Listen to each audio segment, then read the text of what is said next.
네, 2026년이 이제 밝았고 또 시작이 되었습니다. 우리 교회에 하나님께서 주신 비전은 오늘 설교 제목과 같습니다. 우리가 설교 제목을 같이 한번 큰 소리로 한번 봉독하겠습니다.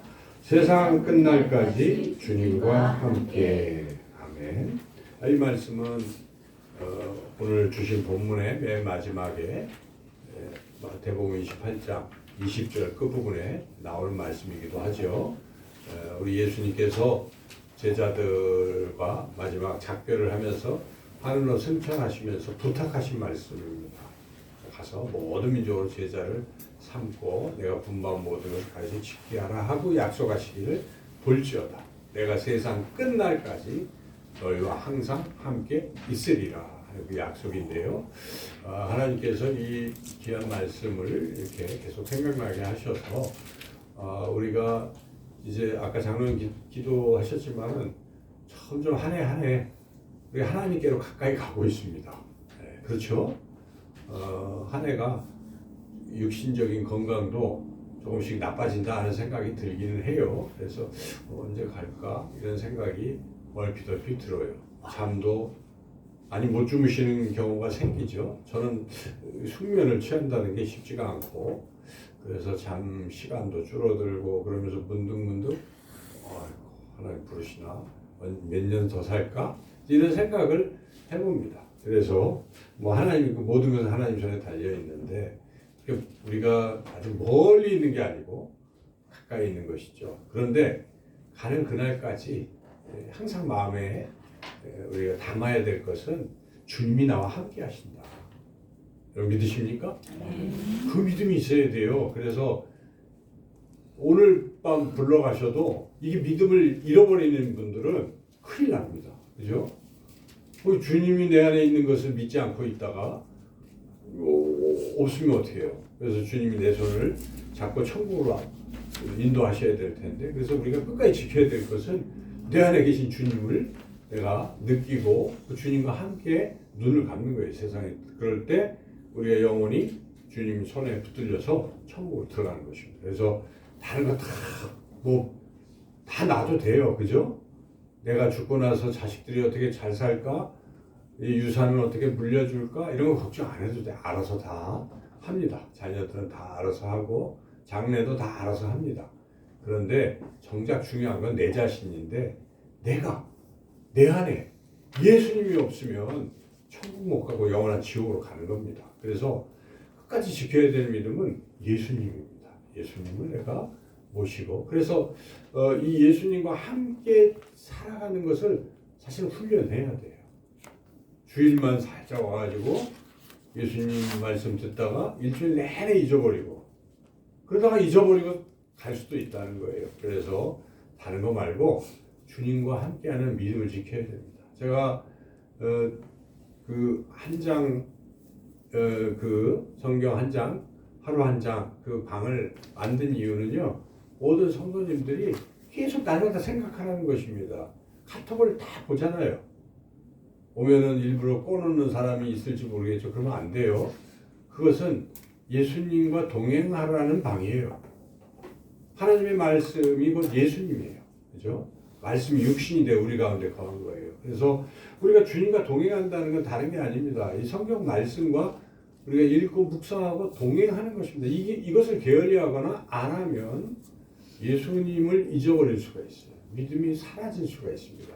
그래서 믿음을 사도 바울은 끝까지 내가 믿음을 지켜 싸운 나의 달려갈 길을 마침에 이후로는 나에게 하나님의 놀라운 면류관이 주어질 거라고 확신하잖아요. 마지막 디모데 후서에서 유언같이 그렇게 쓰고 있습니다. 그래서 우리가 끝까지 믿음을 지켜야 되는데 그 믿음은 다른 게 아니고 예수님을 붙드는 믿음입니다. 그래서 저와 여러분이 올 한 해 다른 건 몰라도 주님과 함께하는 예수 동행 이 훈련은 철저히 받아야 되고 그것이 우리 모두를 위한 길이라고 저는 믿습니다. 그래서 함께 이 비전에 동참하시기를 주님의 이름으로 축원합니다. 이제 한 해를 이제 우리가 또 걸어갈 때 생각해 보면 마치 어린아이 같은 거예요. 그래서 어린아이가 깜깜한 길을 가면 어떻습니까? 혼자서 내가 어린아이면 얼마나 겁이 납니까? 뭐 길도 모르고 갑자기 누가 나타나면 그게 강도든지 아니면 무슨 짐승이든지 무섭잖아요. 두렵잖아요. 그리고 가다 보면 쑥 웅덩이에 빠질 수도 있고 뭐 여러 가지 두려울 것입니다. 그런데 그 옆에 아빠가 계시면 아빠 손을 잡고 가면 두렵습니까? 하나도 안 두렵잖아요.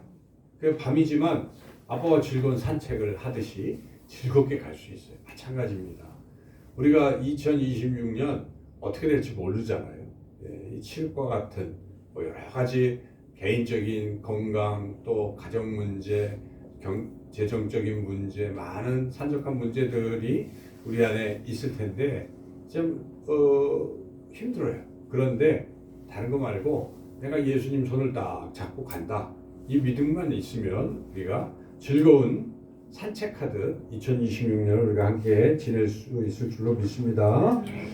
그래서 오늘 우리 교회의 비전이 바로 주님과 함께 세상 끝날까지 주님과 함께의 비전인데 여기에 보면은 항상이라는 마태복음 28장 내가 세상 끝날까지 너희와 항상 함께 있으리라 이렇게 표현이 되어 있는데 이때 항상이라는 것을 날마다로 여러분 생각하시면 됩니다. 모든 날마다 원래 뜻은 거기에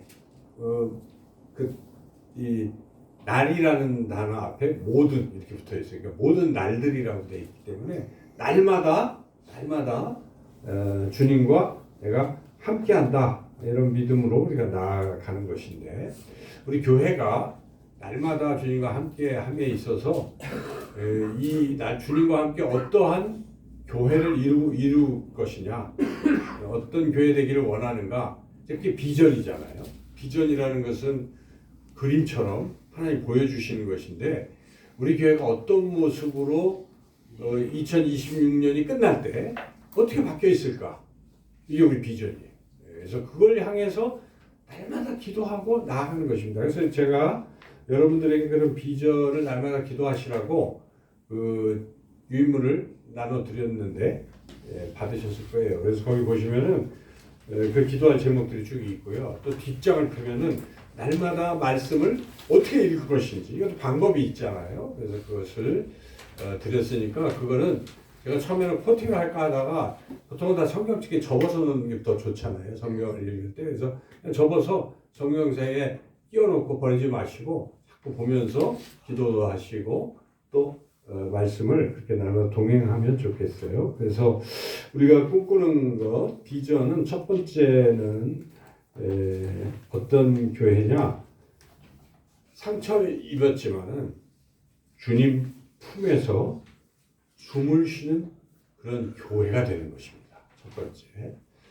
1년 살다 보면 이런저런 상처가 있지 않겠습니까? 마음의 상처, 또 건강상의 아픈 부분 등등 또 사람들과의 관계에 있어서 이런 많은 상처들이 없는 사람이 없을 것입니다. 그럴 때 우리가 주님 품에서 주님이 치료하시는 것을 우리가 치료받으면서 주님 품에 이렇게 안식하고 숨쉬는 그러한 교회, 치유 공동체를 우리가 만들어가는 것, 세워가는 것, 이것이 첫 번째 비전입니다.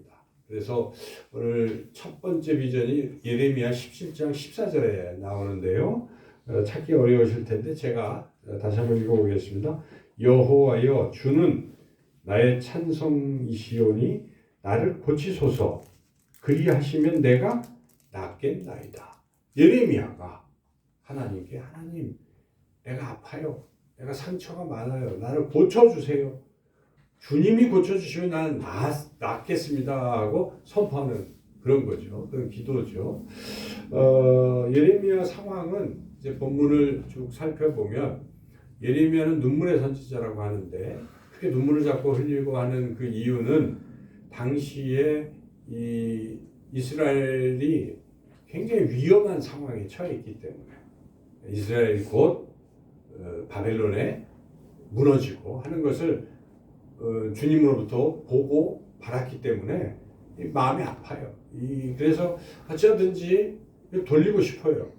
회개시키고. 그러나 회개는커녕 왕부터 시작해서 특히 거짓 선지자들이 막 예레미야를 오히려 핍박하는 거예요. 거짓 선지자가 되려. 그리고 그래서 굉장히 박해를 많이 받아요. 예레미야가. 그러니까 나라를 생각할 때도 마음이 그렇고 또 개인적으로도 너무 힘든 사역을 하고 있는 거예요. 예레미야는. 자, 그런 고통 속에서 사람이 자꾸 상처를 받고 그러면 이게 힘든 겁니다. 그래서 우리가 엘리야 선지자도 때로는 그런 막 영적 슬럼프에 빠지잖아요. 로뎀나무 밑에서 쉬면서 주님이 회복시키셨지만 그런 때가 다 있는 것입니다. 그럴 때 이 선지자 예레미야가 한 것이 무엇인가? 고쳐달라고 기도하고 치유받았다는 것입니다. 예레미야가 치유를 받았습니다. 그런데 어떻게 보면 예레미야는 자기만 위해서 막 고쳐달라고 기도를 하고 있는 것인가? 근데 그게 굉장히 중요한 것입니다. 여러분, 저와 여러분이 하나님께 저의 육체고 또 저의 영혼을 만지시고 고쳐달라고 기도하는 건 굉장히 중요합니다. 그 이유는 예레미야가 그렇게 고침을 받았기 때문에 이스라엘 백성을 생각할 수가 있고 이스라엘 백성을 이렇게 인도할 수가 있었다는 것입니다. 우리가 특별히 오늘 항존직 대부분 다 항존직이잖아요. 우리 와서 나오셔서 찬양하는 모습을 볼 때 우리가 먼저 한 분 한 분이 정말 치료를 받으셔야 돼요. 치유를 받으셔야 돼요. 위로를 받으시고 그래서 힘들고 어려울 때 주님 품에서 숨 쉬면서 회복이 돼야 된다는 것입니다. 내가 먼저 회복이 돼야 사역을 할 수가 있어요. 상처난 상태에서 사역을 하면 상처가 자꾸 드러나서 오히려 더 가시처럼 안 될 수가 있어요. 그래서 우리가 먼저 치유함을 받아야 된다 하는 것입니다. 우리가 가정에서도요, 아버지가 치유돼야 가정이 건강해져요. 아버지가 이상하면 어떻습니까? 가정이 깨져요. 어머니가 이상해도 가정이 깨지는 거여서 아빠가 치유돼야 되는 것입니다. 이 교회도 리더십이 치유를 받아야 교회가 건강한 교회가 될 수가 있습니다. 우리 특별히 목자원들 위해서 헌신하시는데 목자가 치유돼야 그 목장이 살아나고 건강한 목장이 될 수 있습니다. 일본에 이런 킨츠키라는 그런 예술이 있다고 합니다. 킨츠키는 도자기 같은 게 깨지면 우리 갖다 버리잖아요. 근데 이 일본 사람들은 그거를 딱 이렇게 붙이는 거예요. 금 같은 거를 그냥 깨진 자리에다가 거기다 아주 좋은 금칠을 한다든지 은칠을 한다든지 해서 나름 그걸로 아름다움을 드러내는 그런 예술이 킨츠키 예술인데 그와 같이 우리가 하나님 앞에서는요 우리 자신의 상처를 내보여드려야 돼요. 감추고 그러면 하나님 너무 아파요. 안 아픈 사람이 어디 있어요? 제가 이런 상처를 받았어요. 하나님 앞에 내어드리면 우리 예수님은 보혈로 그 깨진 상처는 마음들을 다 치료해 주실 줄 믿습니다. 그래서 우리가 그렇게 치료받는 거예요. 그렇게 치유되어서 우리가 이 몸된 교회를 모두가 잘 섬기시기를 축원합니다. 그래서 우리 이제 흐름이 있어요. 제가 앞에 그림 같이 이렇게 주보에 있는데 먼저 해야 할 일이 1월 달부터 치유, 돌복 이런 쪽에 우리가 해야 돼요. 우리가 스스로 그런 거에 힘쓰고 이번 우리 이 기도회도 그런 게 중요해요. 그래서 첫째 우리 교회가 모두가 상처를 치유받는 그런 공동체를 우리가 위해서 기도하고 먼저 내 자신이 치유받기를 소망하고 이 예레미야처럼 주여 고쳐 주시옵소서 낫겠나이다 하는 마음으로 나아가시길 축원합니다. 두 번째 우리 교회의 비전은 서로의 짐을 나누어지며 연합하는 교회가 되는 것입니다. 물론 내 상처를 내가 치유받는 것도 중요하지만 치유받은 나는 또 옆에 사람들의 상처를 봐야 돼요. 그죠? 그래서 같이 짐을 나누어지는. 오늘 두 번째 말씀이 갈라디아서 6장 2절 말씀인데요. 너희가 짐을 서로 지라. 그리하면 그리스도의 법을 성취하라. 그리하여 그리스도의 법을 성취하라. 그러니까 짐을 서로 지는 것이 예수 그리스도의 법을 성취한다는 것입니다. 이 말씀이 나온 배경은 갈라디아서의 가장 큰 문제는 율법대로 살아야 구원받는다고 주장하는 이단 또는 극단주의자들이 있었어요. 바울이 계속 강력하게 얘기하면서 너희들이 율법을 지켜야 구원받는다고 하는데 그 율법의 근본 정신이 뭔지 아느냐? 하나님 사랑, 이웃 사랑이다. 그래서 이웃 사랑을 완성할 때 그리스도의 법을 성취하는 것이다. 그 전에 사도 바울은 예수 그리스도께서 십자가를 통해서 우리의 짐을, 죄짐을 맡아주시고 그렇게 해주신 것처럼 우리도 그 은혜를 받았다면 다른 분들의 상처와 무거운 짐들을 져주는 것이, 그것이 예수님의 그 그리스도의 법을 성취하는 것이라고 지금 말씀하고 있는 것입니다. 그래서 우리가 예수님과 동행한다고 하면서 나 혼자 동행한다고 생각하면 안 됩니다. 자, 이 그림을 잘 보세요. 거기에 보면 예수님 계신데 나 혼자만 있는 게 아니잖아요. 왜냐하면 예수님은 나만 하는 게 아니잖아요. 나만 동행하는 것이 아니라 다른 지체들과도 함께 동행하는 것입니다. 그래서 내가 예수님의 오른손을 잡고 있다면 또 누군가는 왼손에는 또 다른 지체들이 있는 것입니다. 이와 같이 그래서 우리는 예수님과 동행할 때 다른 지체들과도 함께 동행하는 것이에요. 동행할 때 만약 그분이 무거운 짐을 지고 가고 있다면 우리가 짐을 져줘야 돼요. 근데 어떤 사람들은 하고 정죄하는, 그러니까 그 갈라디아서에 사도 바울이 경계했던 율법주의자들이에요. 그 사람들은 율법대로 안 산다고 비난만 하고 있는 것입니다. 행여나 우리가 신앙이 그렇게 변질될 수도 있어요. 괜히 자기 잣대를 가지고 다른 사람들을 보면서 왜 그렇게 못하는 거야? 왜 그 얘기만 하면 짐을 짓는 사람이 아니에요. 짐을 져주거나 그런 거 아니겠어요? 그래서 만약에 그런 아픔이 있다 그러면 하나님 앞에 기도하고 위로해주고 우리가 같이 한번 짐을 집시다. 그럴 때 교회가 어떻게 되겠습니까? 그럴 때 연합되는 것입니다. 그거 안 해주면서 괜히 삿대질하고 하면은 문제가 있어요. 제가 아는 어떤 교회가 지금 난리가 났어 보니까. 그래서 막 이렇게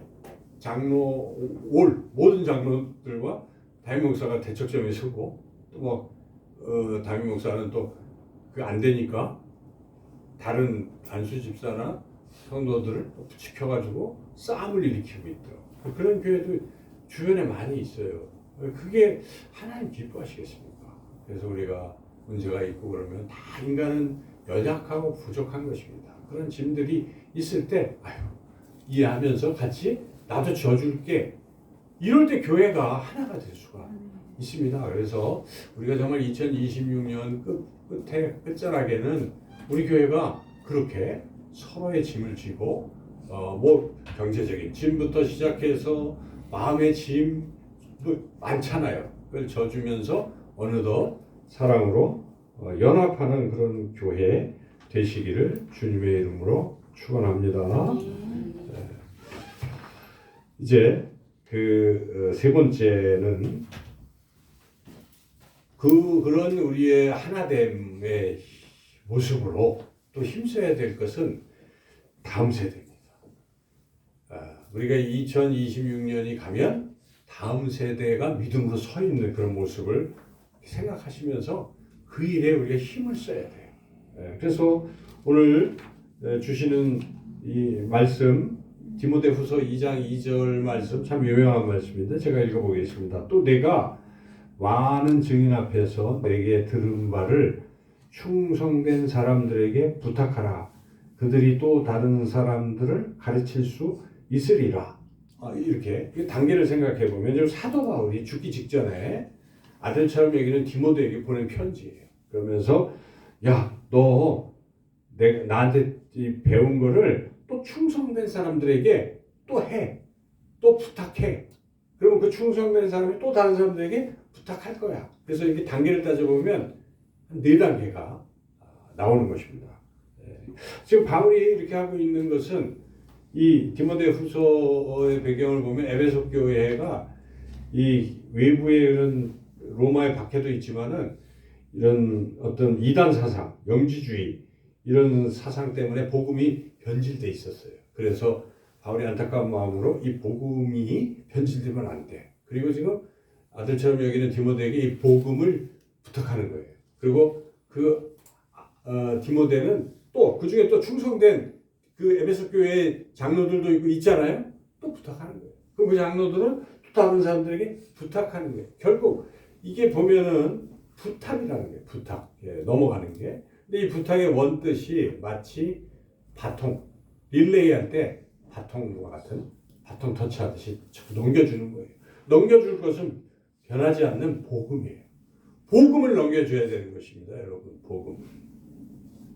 그러니까 우리가 자녀들에게 줄 게 뭐가 있겠어요?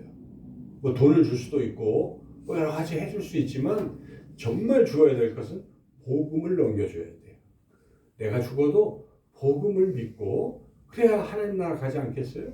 네. 그렇게 우리가 이 넘겨줘야 되는 거예요. 부탁으로 넘겨줘야 되는데 우리 교회가 우리끼리 뭐 하다가 끝날 수도 있겠죠. 근데 하나님 기뻐하시겠습니까? 이 말씀의 원리를 보면은 부탁하라고 자꾸 넘기라고 하시잖아요. 그죠? 저도 누군가 위임해야 되고 그렇게 되는 거 아닙니까? 넘겨야 되는 게 맞아요. 이제 우리는 넘겨야 될 때에 온 것입니다. 2026년은 넘겨야 될 때에 온 거예요.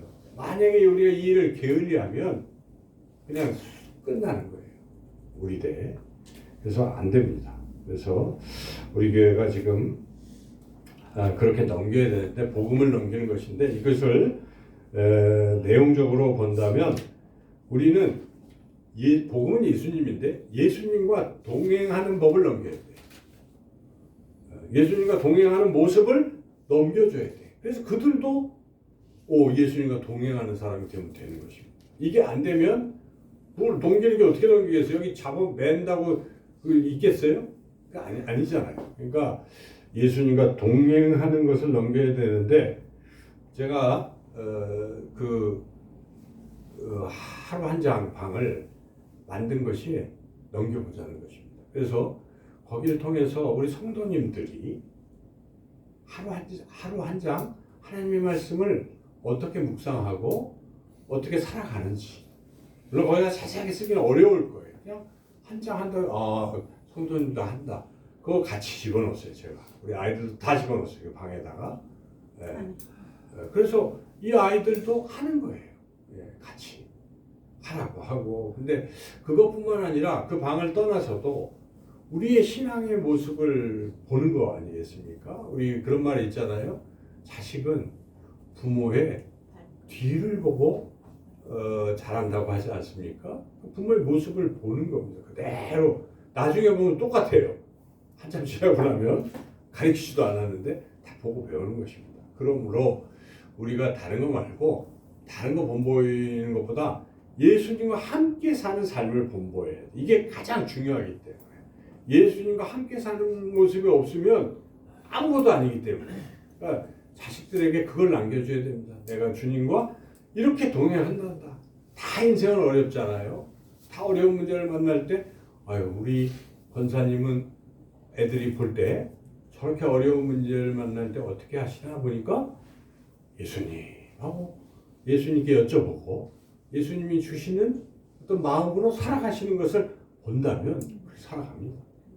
그래서 우리가 올 한 해는 다른 것보다 우리가 예수님과 동행하는 스스로 훈련을 잘 하면서 우리 아이들에게 그런 것을 계승하는 그런 한 해가 되시길 주님의 이름으로 축원합니다.